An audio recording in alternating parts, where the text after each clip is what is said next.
Hey there friends, how's it going today? David Potts with Song Notes here. In this video, I just want to show you a handful of my favorite exercises when it comes to finger independence, right? I'm talking about the fingers on your fretting hand, getting them to work the way you want them to work, right? You could think of this as strength training or agility or dexterity or getting these things to work with precision and confidence.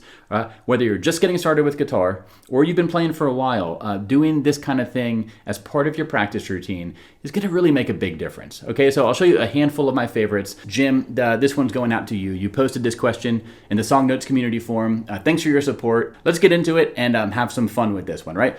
All right, so the first of these I want to show you is going to be based on the C major chord. So on the far left, you see the C major chord written out in tab format, right? And then you see these little things in the tab, right? These little red numbers, LR letters, LR, LM, etc. They refer to the fingers on our fretting hand, right? Our left index finger, our left middle, our left ring, and our left pinky. And it's going to tell you which finger to use on these notes. But here's the deal. Instead of just playing these notes one at a time like that, with our hand sort of coming in and out for each note, we're going to keep our left hand, our fretting hand, in the chord shape. And what this does is we can play those same notes, do a strum of the C, then we move to the second phrase, do another strum of C, then come back down. Go as slow as you need to. Go to this basement phrase. So you notice there I was doing a strum of C in between each phrase, and the whole point of this exercise when it comes to finger independence and coordination and stuff is basically at all times 2 or 3 of these fingers that make up the C major chord are gonna be in this chord shape. But what we're gonna do in each of these phrases is lift up one of the fingers. So this first phrase, it's all about the left middle finger, right? I'm going to sort of take it off that 4th string as needed to play these notes, but then I'm going to sort of put it back and do a strum of C, right? And this second phrase is all about the left pinky. And notice, as I played those notes, I kept these 3 fingers where they normally stay for C major. This makes it easier just to go into that C strum, right? Then we come back down again. So we're going to, this time it's all about our left middle again, right? This final phrase is all about the left ring finger. So you understand that these 3 fingers are basically required to play C major, but in each of those phrases I just showed you in the tab above, you're going to see how in each phrase there's one finger that's carrying most of the weight and has to sort of leave its assigned position, right, to play these notes. And in doing so, we're actually learning the C major pentatonic scale in open position.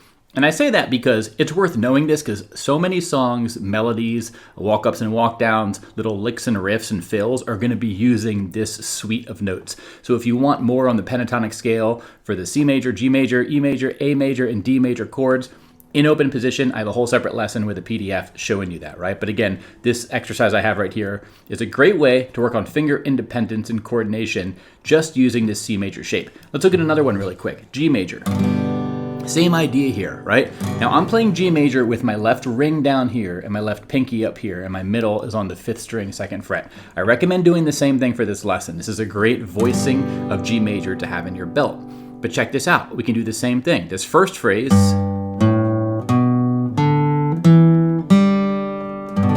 okay, our left middle finger is going to be the one that's sort of coming and going from its assigned position. Now the second phrase is going to be our left middle and our left pinky. Check this out.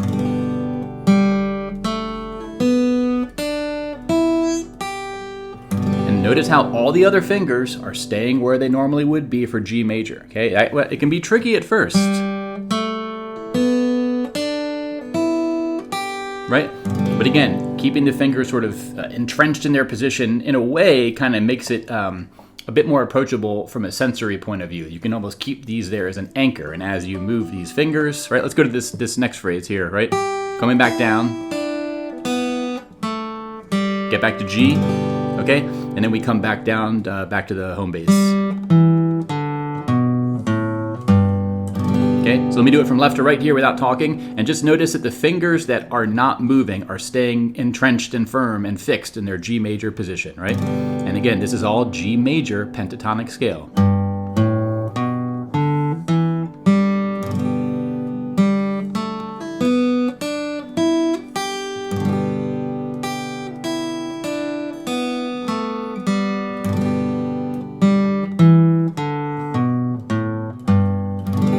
Okay, so that's a nice little one you can do to work on the finger independence as well in open position. Let's do one more in open position, then I'm going to get onto some scales and some spider walk exercises. This one is based on the E major chord shape.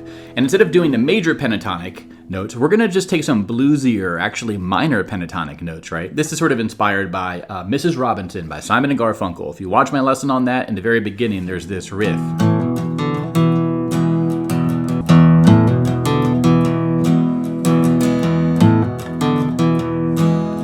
It's right before Simon and Garfunkel, Paul and Art start doing dee dee dee dee dee dee dee dee dee dee. Right? I have a whole separate lesson teaching that. See that lesson if you want to learn it. But check this out.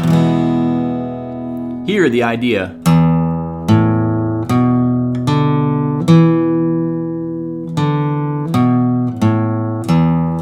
Okay, so we're going to use the open thickest string, open fifth string, and open fourth string.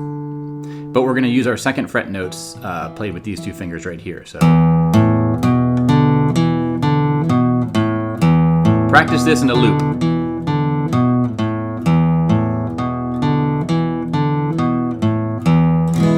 And the whole idea is whenever either of these fingers is not lifted up, you want to put it back down where it goes for the E major. Okay? So you could practice strumming E major.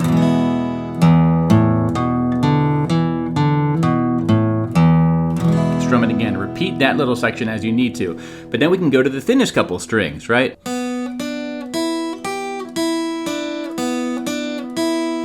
So here it's all about the pinky. And notice how these three fingers are staying put in their E major position. But the pinky is adding this note.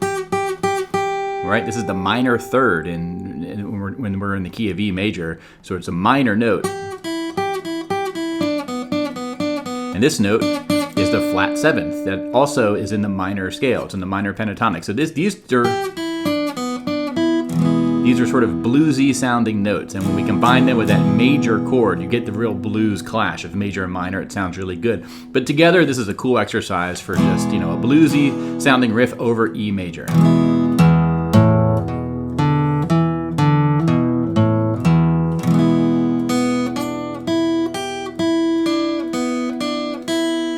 Right, and practicing this again with your pinky doing. Instead of just doing this, we're sort of keeping these other three fingers in the E major shape, right? It might make it harder in a way for our pinky to learn to do that, but it's going to be good as far as working on flexibility and coordination and strength and all that stuff, okay? So those are the first three exercises I wanted to show you. Let me show you another one here with the major scale. This is another way to work on strength, coordination, agility, dexterity, a little bit of stretching as well. So the idea here is there's tons of ways to play the major scale. I have a whole separate lesson teaching you the major scale caged shapes, right?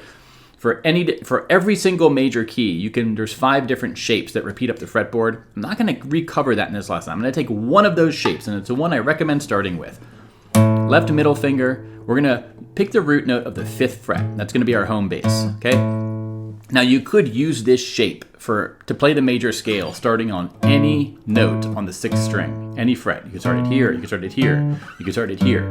It doesn't matter which fret you start on, right? Just pick your fret, that's your home bass. Now in this case, I'm using the 5th fret as my home bass, and accordingly, this is the tab that's going to result from that. If we were to play these notes from thickest string up to the thinnest string and back again, this is what we would get. Check out my Reading Music for Guitarists course if you need help reading fretboard diagrams and reading tabs and everything. But scales are a great way to practice all this stuff as well, right? Your strength, your independence, all that stuff with your fingers. Because you're going to use all 4 fingers. There's going to be some difficult stretches and some scales, right? Now in this one,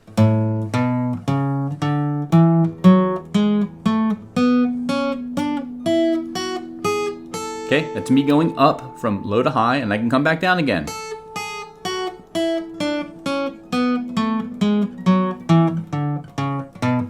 Now, if I wanted to, say, take that one scale shape and sort of turn it into an exercise that I would play, say, over a 10-minute period, what I would recommend doing is do what I just did, right? 5th fret is my starting point. Go up, go down. Then I would do the same pattern, but I would move everything up 1 fret. And this is why it's helpful to use these scale diagrams, fretboard charts, whatever you want to call them, because they're not fret dependent. You kind of learn the spatial pattern, and then you bring your own fret, just like you bring your own beer to a party or whatever. You bring your own frets to one of these diagrams, and you can use this diagram to play a scale from anywhere. So, for example, if I was to take the same spatial pattern but start on the 6th fret, it would be...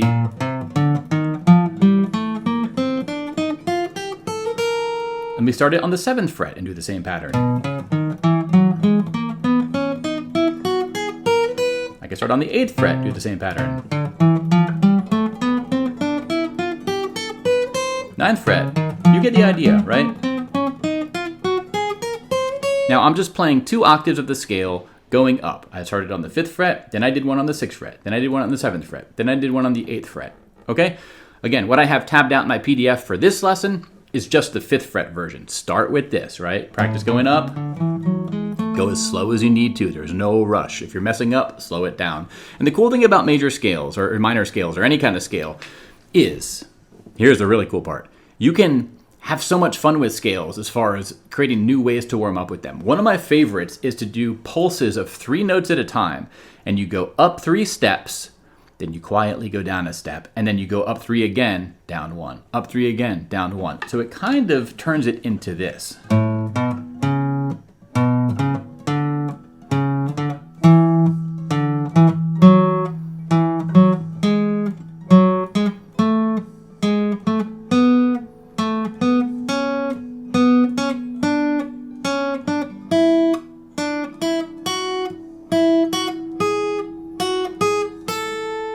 Okay, so it's the same pattern of notes, the same inventory of notes, the same spatial diagram I'm following, but instead of going from low to high, I'm going up 3, and then I'm going down 1, and going up 3 again, and down 1, and up 3 again. So it's just one of many, many ways you could slice things, right? You could, there's countless ways you can do this. I don't have this tabbed out, but you could go like, right, up 3, and then back down.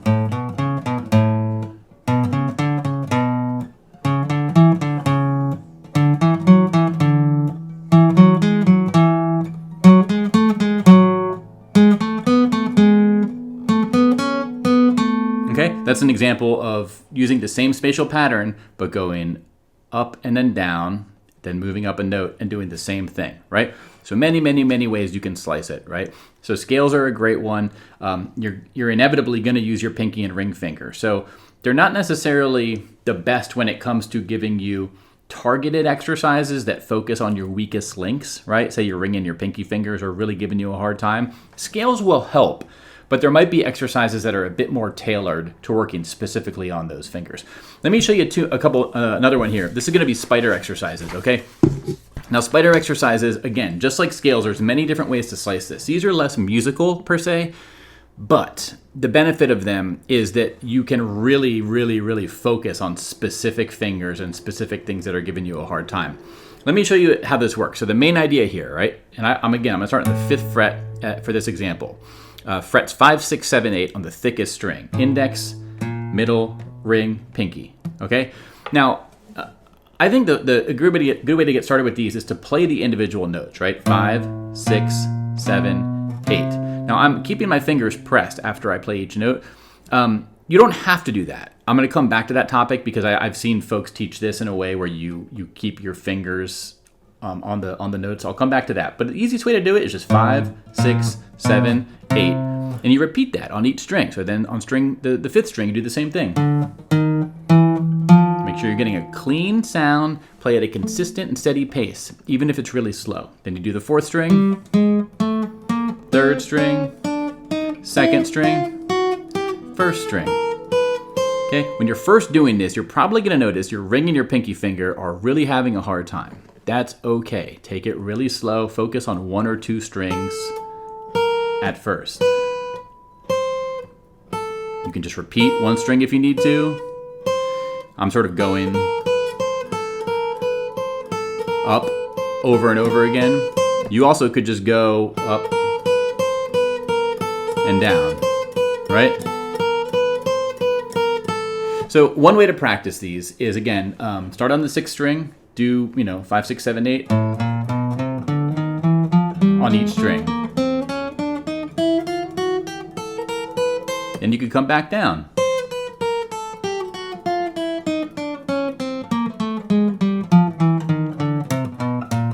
Now, if we just took what I just did, we can do the exact same thing, but this time we start on the 6th fret.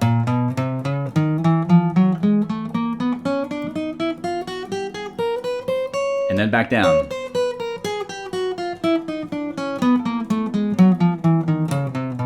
And then do it again, starting on the 7th fret. You get the idea. You're going to notice that as you get higher and higher, the frets get smaller and smaller, and your hand is also closer to your body, so it's going to change your form, your ergonomics a little bit. I go up to about the 9th to 12th fret on the acoustic, but here's a general tip with this.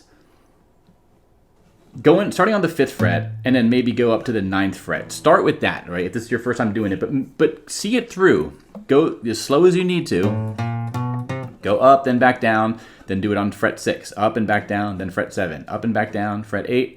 And put into work. Don't quit. After that first 30 seconds, you might be like, yeah, I got it. Don't give up. See it through, right? Eventually, you can start on the 1st fret, which is harder because these frets are bigger. Right? But then how I typically will do it is start on the 1st fret, go all the way up to the 9th fret, and then back down again. And I might repeat that 3 times, right? And I'm doing it a little bit of a faster speed because I've done this before. But that's one way you can get going with this. Now, here's the thing with spider exercises. There's all kinds of ways you can dice this to make it more challenging and more tailored to specific fingers. Say your pinky and ring are really giving you a hard time. You could, start on them.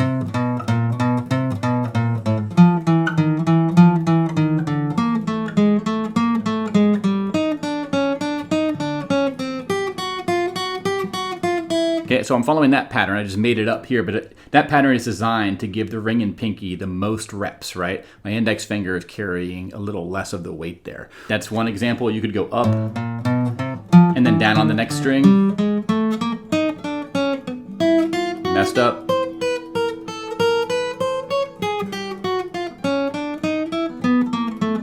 You could slice it any number of ways. Here's an important one, though, and this is one that I think is worth perhaps trying. I've seen other teachers teach it like this. I'm not going to actually play anything with my pick here. I just want to be this is all about finger placement. Put your index finger on the 5th fret, thickest string. 5, 6, 7, 8. Okay, I'm pushing down on all 4 frets right now. The next thing I want to do, though, is move this finger to the 5th string, 5th fret, and I'm going to keep these fingers where they are. Then I move the middle finger to the 5th string. Then I move the ring finger. This is the hardest one. Okay, I moved it to the 5th string. Then I'm going to move the pinky. At that point, it's a bit easier because all the other fingers are there waiting for it. Now I'm going to do the same thing. Go to the 4th string. Ring finger is the hardest. Ooh, man. But this, you're not making music, but you are really, really focusing on, this is good for finger strength. And that dexterity, okay? Man, it's tough. Ooh. I find the middle and the ring are actually the hardest here. Then we go back down again. That's a little bit easier.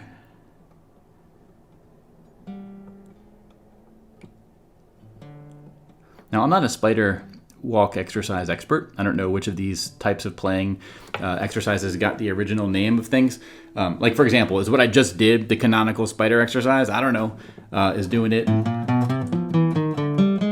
is doing it like that the canonical version? I don't know either. But they're both helpful. I wanted to show these to you, okay? All right, and to wrap things up, y'all, let me give you 3 final tips as you go on your way. And these are going to apply no matter which type of exercise you decide to integrate into your practice routine, right? Here's the 3 tips. Number 1, when you pick up your guitar for the first time in a practice session, understand that you are going to be cold. You're going to be rusty, right? Your fingers are not going to be moving at full full movement yet. If this is F1, your tires are not warmed up yet. You need to sort of get things going, get the blood flowing, literally.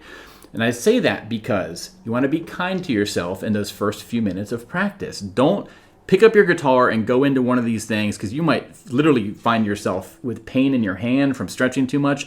just pick up your guitar, get going, get strumming, pick something nice and easy, right? Pick chords you already know. Put on a YouTube video or a TV show, or just do something to basically get your hands going through the motion of strumming something, of getting going without it being too hard. It shouldn't be hard at first. For those first few minutes, just get things moving, okay? That's the first tip. The second tip is this. Understand that when you start doing these exercises, you might be like 30 seconds in or a minute in, and be like, your brain starts saying, yeah, I got it. You don't need to do this anymore. I've done my flexibility work, my strength training work. You have to learn to ignore that voice, right? That voice of resistance. These are not necessarily the most fun things to do, okay? We don't like pick up the guitar exclusively to do these exercises to get stronger. But it's important that we do see the exercises through. So I would set a goal of try to give it at least 5 minutes, whether you're doing spider walks or one of these pentatonic run exercises, or you're doing scales. Understand the notes you're supposed to play and make a goal. Say, I'm going to do this scale up and down, and I'm going to do it 5 times. I'm not going to rush through it, right? If you rush and you make mistakes, you're not making any progress. It's not going to help, right? Go as slow as you need to until you're doing it, with precision and confidence and not messing up. And then see it through. Understand your goal. For spider walks, for example, I'll start on the 1st fret. I'll do it up and then down. Then I'll go to the 2nd fret, up and then down. 3rd fret, up and then down. And I'll go all the way to the 9th fret. Then I'll come back down to the 1st fret. That takes me about 4 or 5 minutes per one round, but I'll do it, take a break, then I'll do another round, right? That discipline of starting but also seeing it through. I don't think you need to spend necessarily more than 10 minutes of concerted focus, and you can take breaks. It's okay. Just like with working out, if you're working out your biceps, for example, you might do a round of 20 curls. You take a break, and then you pick it up and you do it again. Take another break, and then you do it a 3rd time, or whatever your particular workout routine is, right? It's not about doing 7 or 8 and being like, yeah, I understand. Yeah, curls, I got it. My biceps are good. Like, you're not going to develop in the long run if you're not disciplined with just seeing things through. Again, I'm not saying you have to do this for an hour. Just even 5 or 10 minutes. Get to 5 or 10 minutes. It's going to help you, okay? And then the third and final point here is the role of, it's discipline like I just talked about, but it's in the long term. Really try to do this. If you can do it every time you pick up the guitar, or once a day, or once every other couple days, but you keep doing that day after day, week after week, month after month, you're going to see such an improvement, okay? It's going to really start to accrue. It's like interest sort of accruing in a good way, right? The benefits are going to be there. And the example I will bring up here is when I recently learned Amy, the intro solo or intro riff for Amy, and the intro solo for Wish You Were Here. I learned those in the past year. And for both of those, I had this like aha moment where I'm like, man, all those scales I've been practicing, this is why they're helpful. Because number one, my ring and pinky fingers were just sort of like, they were ready, man. When I had to play that riff for Amy or Wish You Were Here, my fingers knew what to do because I had been practicing scales a lot the last few months. So that was cool. The other part was, from a sort of fretboard mapping point of view, I realized that, Amy and Wish You Were Here, to use those two songs, those solos are borrowing from just two different scale shapes that are combined. And I'm like, oh, I've played those scales. I know where these notes are coming from. So that's one reason that scales in particular can be a really helpful way and helpful reason to practice this stuff. They're not necessarily fun or flashy when you're practicing them, but it gets your fingers in shape. And then it's also teaching you about fretboard patterns that you're gonna run into sooner or later at some point when you're practicing, okay? So those are the 3 sort of meta tips that I wanna give that are gonna apply no matter which type of exercises you start working on. But I wanted to share that, and yeah, thanks all for watching. I'll see you in the next video, and until then, take care. Bye-bye.